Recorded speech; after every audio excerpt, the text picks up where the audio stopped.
Hello! Today I'm going to quickly demonstrate how easy it is to switch from directly integrated MT engines to phrase language AI in your Phrase TMS projects.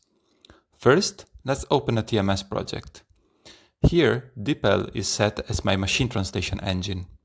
To edit this, let's click on Edit and enter the project settings. Then go to Machine Translation Engine to edit the MT engine for all target languages or each of them individually. In this case, I am going to use Phrase Language AI for all my target languages. Then let's save the settings to apply the new changes. Phrase Language AI is now set as my machine translation engine. This project can also be saved as a template so that next time you create a project, you do not have to touch the machine translation settings again.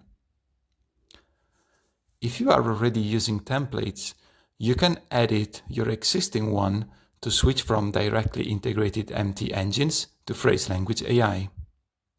Go to Settings, Project Templates, open your existing template. Then go to the Machine Translation section and switch from the directly integrated engine to Phrase Language AI. Save the template, and now you are ready to take advantage of Phrase Language AI unique capabilities.